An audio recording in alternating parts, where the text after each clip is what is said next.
Many years ago, in the mid-15th century, there lived a man by the name of James Beag Stewart, or James the Little. These titles, or bynames as they were called, were often used to describe the actions or characteristics of a man, but also to differentiate him from others with the same name, a common practice among the noble clans. This is very much the case with little James, whose father was also James Stewart, but widely known as James the Fat. Now here is where things get a little more complicated, as we have a third James Stewart, namely King James, the first of Scotland, who was related to James the Fat, and whose country was once governed by the Duke of Albany, James the Fat's father, although this was in a time before King James truly came to power, as when he did, he had the Duke and two of his sons executed for treason. This act would unleash the fury of the Albany Stewarts, and James the Fat would lead a powerful rebellion against the king for the honour of his family. Many believe that this rebellion was based more on James the Fat's legitimate claim to the Scottish throne than just his ire to James I. Either way, the rebellion was swiftly crushed by the crown, and James the Fat fled Scotland, and hid in Ireland, where he would remain until his death. Now, his son, little James, was born shortly before his father's flight to Ireland, and subsequently he would grow up on the Green Isle. But as the young James aged, he became more aware of the target that had been placed upon him, for even though he was born out of wedlock and so illegitimate, he nonetheless inherited his father's claim to the Scottish throne. Not wishing to live his days in exile and under constant threat of assassination, little James returned to Scotland, where he would renounce his claim to the throne in exchange for a royal pardon, which he was quickly granted. He would return to the lands of his ancestors and become a loyal servant to the Scottish throne. It is here where we begin today's tale, the Magpie of Loch Achray.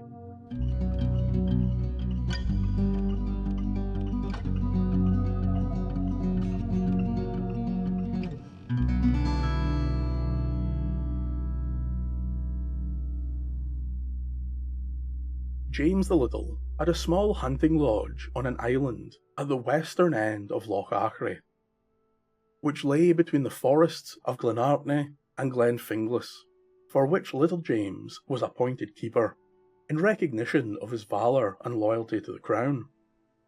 It so happened that on one day, a group of Campbell men from Argyll were passing Loch Achray and decided this was a wonderful place to go poaching. The Campbell men all held powerful bows and were soon felling the great deer of the royal forest. Once fulfilled of their plentiful hunt, the group shouldered their trophies and began to leave. It was then that they happened upon a young hunter, little James, as he was leaving his loch-bound island. One of the Campbells called to the small man in a mocking tone while pointing to the hunting lodge. "What wee magpie has built his nest upon our island?" James calmly replied, one far less savage than the greedy hawks fae Argyll. "Then tell the magpie from us," called the Campbell men, "that before long we'll return to plunder the nest of that chattering magpie." Once more the young man replied, "But for all you know, the magpie may call upon hawks of its own for aid." Dismissing the small man's threat, the Campbells went on their way, but in due course they would return to harry the nest on the island in Loch Achray. Yet before the poachers returned, little James would send word to his staff and his clansmen. Within no time at all, the hunting lodge was filled with fierce warriors, alongside a great delivery of bows and arrows. A masterful defence had been prepared, and of those hawks that arrived to harry the nest, very few would return alive to Argyll.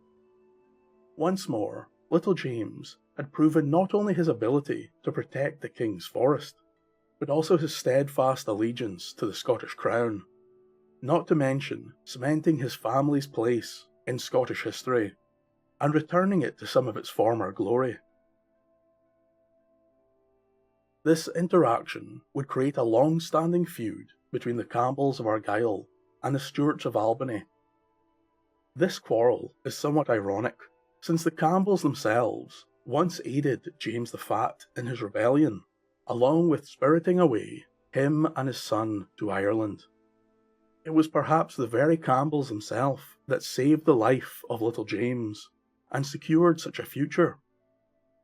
But this was not the only grudge to be formed during the incident at Loch Achray, as there was one archer in the nest that proved to be far deadlier than the rest. This was a tall, powerful man by the name of Mingus.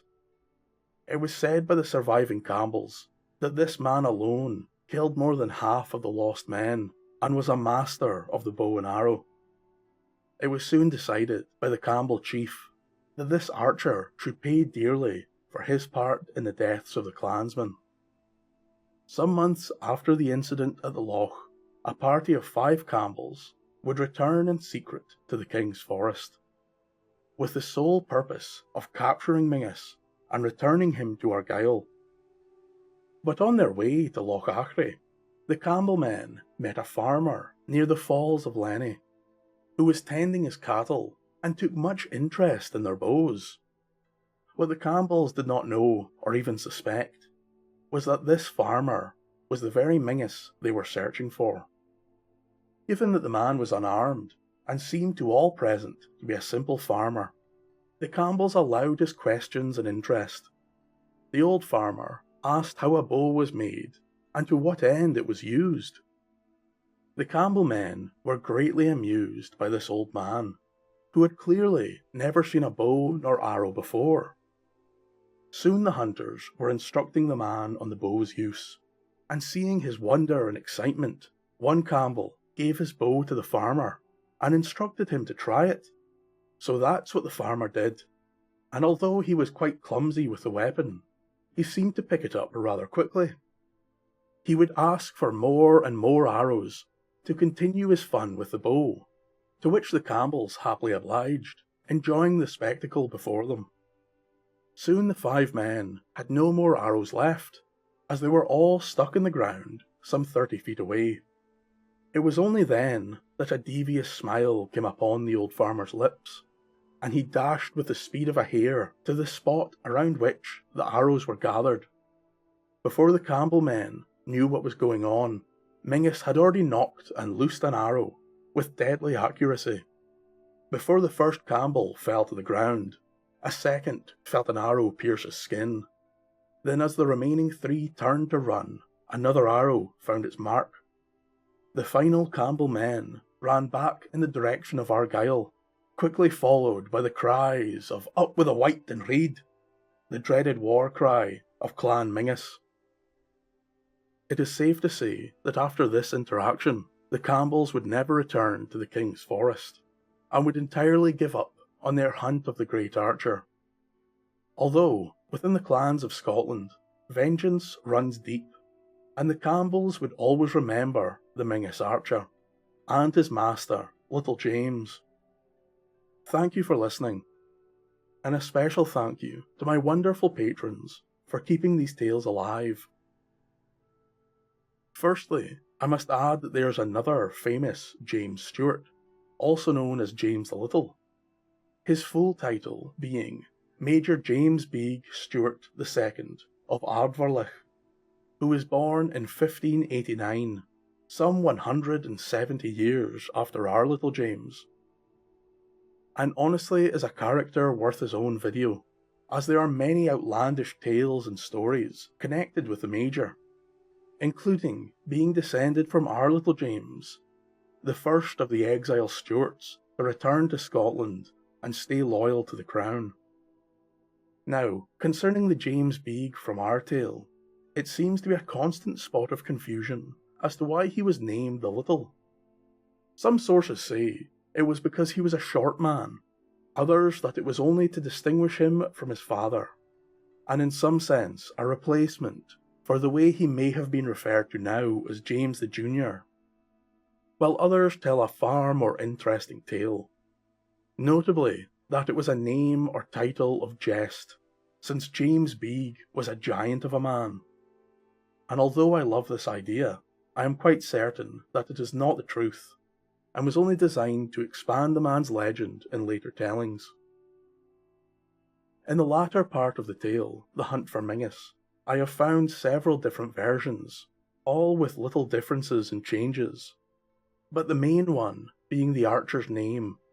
As in many of these other stories, he is named as McIntyre, and I am unable to find which of these names came first. But it was common in that day and age to change certain characters in the story to the name of a local clan during the telling of the tale, to make it more enthralling for the listeners. So with that said, I hope you enjoyed the tale of Little James, and you will join me again next time for more stories from Scottish folklore. Slàinte mhath.